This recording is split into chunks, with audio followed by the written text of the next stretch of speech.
शेळीपाळीसाठी एक चांगलं चारा पीक म्हणजे तुती लागवड, आणि ती तुती लागवड पण ट्री प्लांटेशन जर असेल तर कमी पाण्यामध्ये कमी खर्चामध्ये एक चांगला चारा पीक आपल्या हातामध्ये येऊ शकतं. आणि जर बघत असाल तर हे ट्री प्लांटेशननी केलेली. शेतकरी मित्रांनो, आपण पाहता ट्री प्लांटेशनच्या पद्धतीने तुती लागवड, कमी पाणी असेल किंवा मग पाला क्वालिटीचं पाहिजे असेल, त्याच्यानंतर आंतरपिकं जर पाहिजे असतील, याच्यामध्ये जर आपल्याला दिसतं या साईडला तुमचं मेथी आणि या ठिकाणी कोथिंबीर तुम्हाला या ठिकाणी दिसून येईल. असंच तुम्हाला पालक असेल, ह्या सगळ्या गोष्टी आपल्याला अशा प्लॉटमध्ये लावता येतील. खोड जर बघत असाल तर आता फक्त 3च वर्षामध्ये खोडाची साईज ही एवढी झालेली आहे. आणि 10 बाय 8 फूट ना, 10 बाय 8 हां 6 10 बाय 8 10 बाय 8 असं 10 आणि असं 8 फुटावरती याची लागवड जी आहे ती केलेली आहे. V1 जातीचा हा प्लॉट आहे. तर याच्या संबंधित सर्व माहिती आपण घेऊ. जर ज्या शेतकऱ्यांना पाणी कमी आहे, ज्या शेतकऱ्यांना होऊ शकतं दोन्ही पिकं घेता येतील, अशा शेतकऱ्यांना ही जबरदस्त फायद्याची आहे.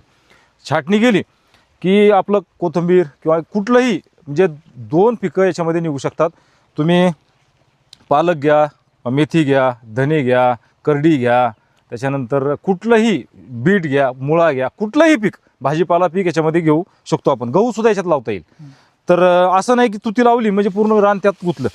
तर ज्यांच्या शेतामध्ये आपण आहोत ते आपल्या बरोबर शेतकरी आहेत. जर बघत असाल तर या जरा प्लॉट पण दाखवू आपण. तर बघत असाल तर कशा प्रकारे यांनी मेहनतीने हा प्लॉट उभा करायचा म्हणजे मेहनत लागते, त्याची एक पद्धत असते आणि बारकाईने काम करावं लागतं, तरच हा प्लॉट ट्री प्लांटेशन उभा राहू शकतो, नाही तर उभा राहू शकत नाही. आणि पाणी मोजक्या पाण्यामध्ये चांगलं पीक यामधून निघू शकतं, चांगले अंडी पण निघू शकतात आणि क्वालिटीचा जो पाला आहे तो क्वालिटीचा पाला सुद्धा आपल्याला या ठिकाणी मिळू शकतो. तर भाऊंची आपण ओळख करून घेऊ. भाऊ राम राम. राम राम. तर आपली शेती आपली प्रयोगशाळा जशी आहे तशी तुमची ही प्रयोगशाळा आहे आणि जबरदस्त एकदम प्लॉट तुमचा उभा आहे. तर याला किती वर्षाचा हा प्लॉट आहे आता? हा 3 वर्षाचा प्लॉट आहे. 3 वर्षाचा. एकदा परिचय तुमचा राहिला, परिचय करून द्या. हा, माझं नाव भुजंग आप्पासाहेब खोजे, जोगला देवी, घनसंगी तालुक्यामध्ये गाव आहे आमचं. रामसगावच्या रस्त्याला हा तुम्हाला जाता येत असाल तर प्लॉट सुद्धा दिसून येईल. रोडलाच प्लॉट आहे आणि खूप चांगल्या प्रकारे यांनी नियोजन केलेलं आहे. जर बघत असाल तर हे 10 फूट आहे, खाली जर पाहत असाल तर ही 8 फूट आहे. 8 फूट आहे. त्याच्यानंतर काड्या ज्या निघणाऱ्या काड्या आहेत रेशीमच्या, त्या तुम्हाला या ठिकाणी टाकलेल्या दिसतील, ज्याचं खत यांना होणार आहे. बेड केलेला आहे आणि कशी पद्धत केली ते पलीकडचा प्लॉट तयार करणं चालू आहे, तो पण आपण बघू म्हणजे तुम्हाला सगळं लक्षात येईल. तर याला सुरुवातीला काय काय फायदे या ट्री प्लांटेशन ते होतील? सुरुवातीला म्हणजे याच्यात मजूर कमी लागतं. आपण जे काम करतो का समोरून तुम्ही, ज्यावेळेस आपल्याला शेडमध्ये काढी न्यायची, इथून काटली जाते हो आणि लगेच इथून फुटायला सुरुवात होती. हा हा. इथून फुटल्यामुळे जे आपण जे पारंपरिक तुतीमध्ये 4 बॅग आपल्या निघतात, हो याच्यामध्ये 5 बॅग आपण काढू शकतो वर्षाला. 5 70 दिवसाला बॅच आपल्याला घेणं भाग पडतीच. 70 दिवसाला पाला काढायला येतो. आपण जर पारंपरिक लावलं तर 90 दिवस लागतात, 85 दिवस लागतात. पण याला 70 दिवसाच्या वर काहीच लागत नाही, बिलकुल 70 दिवसाला म्हणजे 70 दिवसाला पाला क्वालिटीचा निघतो. पाला क्वालिटीचा निघतो. रोगराई कमी राहते. बरं. आळ्याला जे खाण्यासाठी जे लागतं हा हा हा, ते रोगराई फार कमी राहते याच्यावर. बरोबर. म्हणजे पाला जमिनीला टेकतच नाही ना. पाला समजा जमिनीला टेकत नाही आणि थोडा जरी उशीर बी झाला तर पिवळा पडत नाही. बरोबर. म्हणजे आळ्या खडू होणं, हिरव्या खडू, पांढरा खडू त्यात कमी प्रमाण होतं, लईच कमी प्रमाण आहे. बरोबर. हे म्हणजे चालू झालं तसं कमीच प्रमाण आहे. पहिले तुमच्याकडे साधी पद्धत पण होती? पहिली साधी पद्धत होती. हा, म्हणजे आता तुमचं किती वर्ष आता याच्या तुतीमध्ये? तुतीमध्ये तसे आपण 2015 पासून आहे. 15 पासून आहे जवळजवळ, नाही म्हणलं तरी आता 9 वर्ष 10 वर्ष 10 वर्ष जवळपास 10-11 वर्ष झाली. 11 वर्ष चालू आहे. तर उद्योग कसा वाटतो? एकदम चांगला उद्योग आहे. पहिले जे तुम्ही करत होते जी साधी पद्धत आपली 4x1 4x1.5, त्याच्यामध्ये काय होत होतं, मजूर जास्त लागत होतं. बर. छाटणी करायला, परत ते गळ फांद्या छाटून घ्यायला. आता गळ फांद्या छाटायच्या म्हणलं आपण चालू मध्ये अशी बारीक फांदी लगेच छाटून टाकतो. बरोबर. आपल्याला काढून घेण्यासाठी फांदी राहते. म्हणजे जी चांगला मेन फांदी ती ठेवायची, पण फांदी ठेवायची, जी गळ फांदी ती काढून, जी गळ फांदी ती खाली येईल अशी काढून टाकायची. त्याच्यामुळे ती खात नाही आणि आपल्याला योग्य पाला मिळतो. बरोबर. जवळपास 25% मजूर वाचते याच्यातून. मजूर सुद्धा वाचतो. मजूर 25% मजूर वाचतो. बर. आता तुम्ही जर बघत असाल तर ही फांदी या ठिकाणी येऊन या ठिकाणी यांनी आडवा याचं मारलेलं आहे, ही फांदी इथपर्यंत आलेली आहे आणि पूर्ण पाला या ठिकाणी दिसतो. म्हणजे असं नाही की 4x2 असली की 2-2 फुटावरती उडणार आहे, पण हे सुद्धा असे खोडं तयार झालेले आहे. बरोबर ना? तर हे कसं करता आलं? याच्यासाठी सुरुवातीला तुम्ही काय केलं? सुरुवातीला आपण काडी जे आपण याला लावतो का पारंपरिक पद्धतीने दाट, तीच काडी 3 डोळ्याची काडी लावली आणि 2.25 फुटावर त्याची पहिली छाटणी केली आपण इथे. हा पहिली छाटणी ही आहे. आता 1.5 फुटावर केली तरी चालतं. बर. काही जर समजा आपण 1.5 फुटावर बी केली तरी हो, चालतं. हो. पण आम्ही नवीन असल्यामुळे 2.5 फुटावर केली समजा. म्हणजे ज्याला पाणी कमी आहे त्यांनी वर घ्यावं.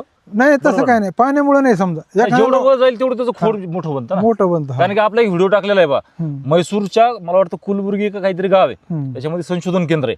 तर त्याच्यामध्ये 2000 लिटर पाण्यामध्ये 2000 लिटर पाणी फक्त, हा आणि तेही 4-5 दिवसाला देते. बरोबर. आणि जवळजवळ 200, 250, 300 अंडी पुंजापर्यंत बॅच काढते. हम्म. आणि खोडायचा म्हणताल ते एवढाले.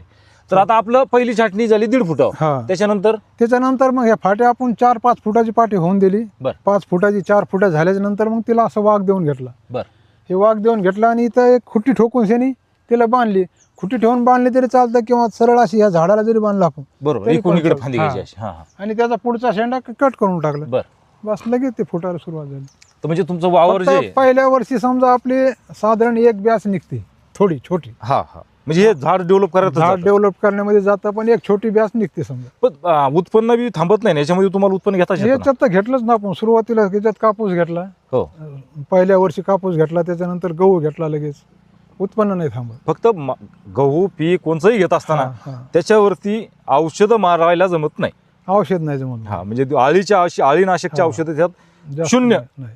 बरोबर. चालतं 25 दिवसाच्या आत समजा, किमान वा आपला जर आपल्या शेडवर आळी येणारे 25 दिवसांनी, त्याच्या आत चालतं एक अर्धी फवारणी ती केली. साधा बिलकुल रोगर सारखं हा रोगर सारखंच औषध चालन, रोगर सारखं औषध चालतं. किंवा म्हणजे असे साधे नावही हा. जास्त घेता जसं येणार आपण आपल्याला. त्याच्यावर जर थ्रिप्स आलं तर रोगर मारावं लागतं. रोगर समजा. मारतोच आपण. मग तशा पद्धतीचं एखादी फवारणी त्या भाजीपाल्यावर चालते. बरोबर. बरं, याच्यावरती फवारणी घेत असताना आतापर्यंत काय तुम्हाला याच्यावर किडी जाणवली?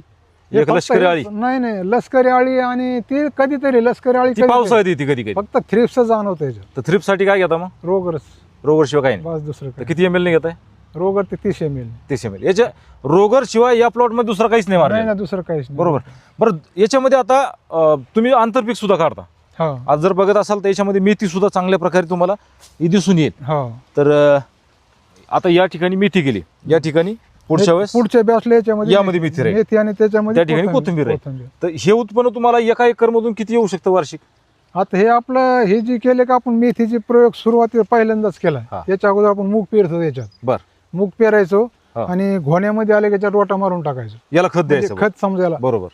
हे खत करायचं. आता हे मेथीचा जे प्रयोग केला आपण पहिलंच वर्षे, बर. आता ते कळलं समजा याच्यामध्ये काय निघतं ते. पण तरी पण माझ्या साधारण- हिशोबाने 10 फडक्या आहेत ह्या. हा 10 फट्या टाकलेल्या आहेत आपण. हा जवळपास 15-16 हजार रुपये मेथीपासून आपल्याला मिळते. बर. एका वेळेस. हा म्हणजे ते येईल 10 गुंठे रान येईल समजा ते. बरोबर. कोथिंबीरची वेगळी, मेथीचं रान जे येईल ते 10 गुंठ्याची येईल समजा. 10 छोट्या- गुंठ्याची, हा, बरोबर. 10 गुंठ्याची. आणि कोथिंबीरची वेगळी. कोथिंबीर म्हणजे वेगळं. वर्षाला 1-1.5 लाख रुपये येतील बा.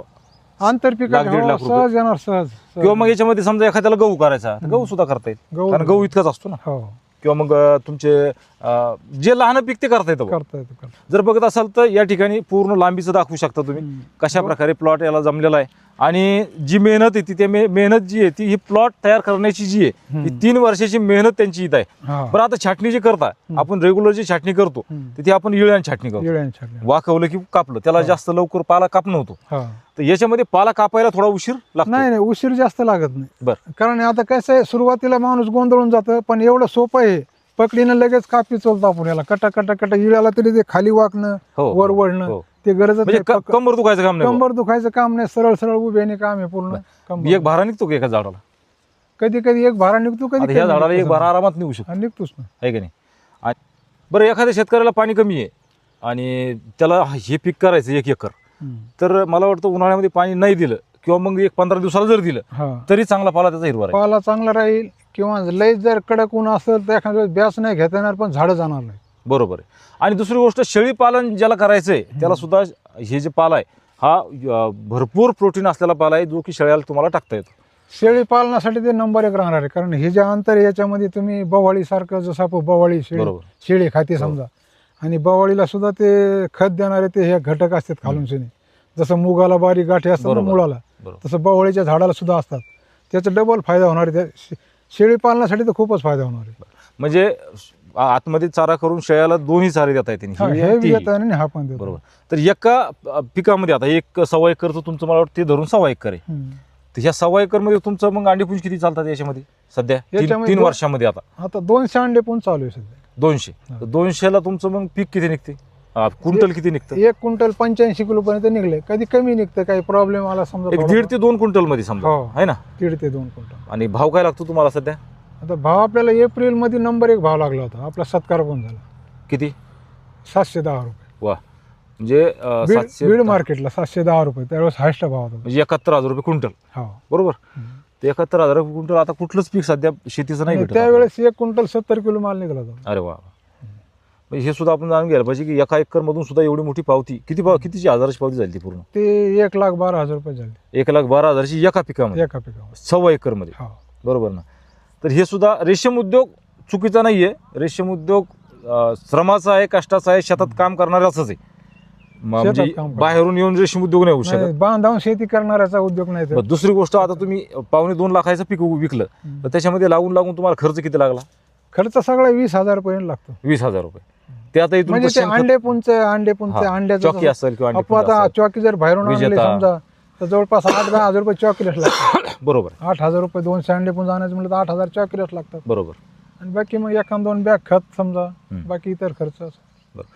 तर रेशीम उद्योग फार चांगला उद्योग आहे. फक्त आजूबाजूला तुमच्या भाजीपाल्याची पिकं, द्राक्षाची पिकं, त्याच्यानंतर सोयाबीन सारखी पिकं हे जर घेणार असतील तर जरा थोडा विचारपूर्वकच निर्णय घ्या. शेतकऱ्याच्या ठिकाणी जाऊन ट्रेनिंग घेऊन नंतर निर्णय घ्या. तर नसता आजूबाजूला, आता यांच्या आजूबाजूला सगळे ऊस आहे, त्याच्यामुळे याला कीटकनाशकाचा काहीही प्रॉब्लेम नाहीये. त्याच्यामुळे त्यांचं पीक जबरदस्त आहे. दुसरी गोष्ट, या ठिकाणी आर्द्रता चांगली राहते. यांची आर्द्रता उन्हाळ्यामध्ये सुद्धा जवळजवळ 60% आसपास राहते, कारण की कॅनला बाजूला आहे, गंगा बाजूला आहे. तर तुमची आर्द्रता उन्हाळ्यामध्ये किती राहते? उन्हाळ्यामध्ये तरी 40च्या पुढेच राहते समजा. 40च्या पुढे. 40. जसं बाहेर जर आपण बघितलं समजा तर 15-20. आमच्याकडे 15 राहते. तर आमच्या 15 मध्ये रेशीम आळीला फ्लॅचेरीज येतो. 40 पर्यंत आर्द्रता राहते आणि शेड मध्ये थोडं व्यवस्थापन केल्यामुळे ते मग 70-75 पर्यंत जाते, टिकवता येते. तर त्यांचं सोपं होऊन जातं काम. तर आजूबाजूला ऊस आहे, खूप चांगला उद्योग आहे. आणि त्याच्यानंतर कुठेही असू द्या, जर केलं शेडमध्ये चांगलं, जर वातावरण टिकवता आलं तर एकदम चांगला उद्योग आहे. फक्त मी जे सांगितलं तेवढीच काळजी की आपण घ्यायला पाहिजे. तर या उद्योगाबद्दल शेतकऱ्याला काय सांगाल? शेतकऱ्याला असं सांगता येईल, जर पाणी असेल थोडं आणि जर तुमच्याकडे जर 2.5 एकर शेत असेल, कोणाकडे 5 एकर असेल, 1 एकर किमान ऊसाचं जरी पीक असलं तरी 1 एकर रेशीम शेती ठेवली तर महिन्याला पैसे येतात चांगले येतात. अगदी 3 महिन्याला 2.5 महिन्याला त्याचे पैसे येतात. बरोबर. आणि कुठल्याही पिकाला जोड समजा शेतीला रेशीम शेती ठेवली तर चांगलंच. तुमचं एकदा नाव, गाव आणि देता येत असेल तर मोबाईल नंबर नक्की. हां, माझं नाव भुजंग आप्पासाहेब खोजे, जोगलादेवी, तालुका घनसांगी. नंबर आहे माझा 9637380227. तर नक्कीच त्यांना त्यांच्या कामानुसार वेळ पाहूनच फोन करा आणि नंतरच ते भेटायला या. असं मग त्यांचं रेशीमचं काम चालू असायचं आणि आपण भेटायला यायचं, म्हणजे अडचण होऊन जाते. दुसरी गोष्ट, जमीन जर तुतीसाठी लागत असेल तर विवनची तुती आपल्याकडं एकदम 1 नंबर प्लॉट जो येतो विवनचाच चांगला येतो. प्रोटीनचं याच्यामध्ये जास्त प्रमाण असतं. शेळ्याला हो, यंत्र आळीला हो, एकदम चांगलं प्रमाण असतं. दुसरं, याच्यामध्ये ट्री प्लांटेशनचा फायदा आहे. तर भाऊंनी ट्री प्लांटेशन केल्यामुळे त्यांचा खाली फांदी लागणं, माती चिटकणं या पाल्याला, नंतर मग रोग येणं, हे बी तुम्ही थांबवलेलं आहे. त्यानंतर मजूर कमी लागलं, त्यानंतर पाल्याची क्वालिटी वाढली आणि दुसरी गोष्ट, पाला लवकर कापायला यायला लागला. असे सगळे फायदे त्यांचे आहेत. दुसरी गोष्ट, रेशीम उद्योग चुकीचा आहे का तर बिलकुल चुकीचा नाही. हा चांगला फायद्याचाच उद्योग आहे गरीब शेतकऱ्याचा. आणि त्यातली त्यात तुम्ही जी पद्धत केली त्याच्यामध्ये दुहेरी पीक जे निघतंय अजून फायदा जास्तीत जास्त फायद्याचा आहे. त्याच्यामुळे एकदम चांगलं हे पीक तुम्हाला हे म्हणायला हरकत नाही. तर व्हिडिओ कसा वाटला कमेंटमध्ये नक्की लिहा. अजून जर काही प्रश्न असतील तर कमेंटमध्ये सांगायला विसरू नका. येऊन त्यांना आपण परत प्रश्न विचारू. ट्री प्लांटेशन कशा प्रकारे केले जातं हे तुम्ही बघून घ्यावं या व्हिडिओमध्ये. ही जी फांदी आहे, ही फांदी इथपर्यंत आली, जवळजवळ 1.5 फुटावर पहिला छाट या ठिकाणी मारलेला आहे. या ठिकाणी मारल्यानंतर याच्या परत 1, 2, 3, 4 आल्या. 4 आल्यानंतर ह्या वाकवल्या आणि वाकवल्यानंतर आपल्याला पाहिजे तिथपर्यंत घेतल्या. आता इथं ट्रॅक्टर चालतं, लहान ट्रॅक्टर आहे ना, लहान ट्रॅक्टर चालतं. तर या ठिकाणी इथं छाट मारला. इथं छाट मारल्यानंतर याच्या प्रत्येक डोळ्यावरती आलं तरी प्रत्येक डोळ्यावर घेतलं नाही. याला सुद्धा एक वितीचं अंतर, अर्धा फुटाचं अंतर यांनी दिलेलं आहे, जेणेकरून मधला डोळा जो आहे तो फुटला तरी काढून टाकलेला आहे. आणि याचंच परत मग खोडामध्ये रूपांतर केलं. म्हणजे या ठिकाणी जे 2-2 फुटावर खोडं असतील तेच 2-2 फुटावर खोडं, किंवा असं म्हणू शकतो आपण, या फक्त जमिनीचे खोडं हवेत घेतले आणि त्याच्यानंतर हे जे पूर्ण प्लॉट उभं राहिलेलं आहे. आणि जे काही गळफांद्या असतील त्या गळफांद्या ह्या म्हणजे लवकरच काढून टाकल्या की त्याच्यामधून परत जे अन्नरस्ते घेतील ते अन्नरस्ते मेन ह्या पाल्याला मिळेल आणि चांगला पाला त्यांचा या ठिकाणी आपल्याला दिसून येतो. एकदम नंबर 1चा प्लॉट त्यांचा हा केलेला आहे. आणि असाच प्लॉट तुम्हाला जर करता आला तर नक्कीच चांगली गोष्ट आहे. पाणी कमी असेल तर याचा विचार नक्कीच करा. चांगले पैसे मिळवून देणारा हा रेशीम उद्योग आहे. तर भाऊनी चांगली माहिती दिली आपल्याबद्दल त्यांचे आभार मानतो आणि थांबतो. हो, धन्यवाद. राम राम. राम राम. राम राम.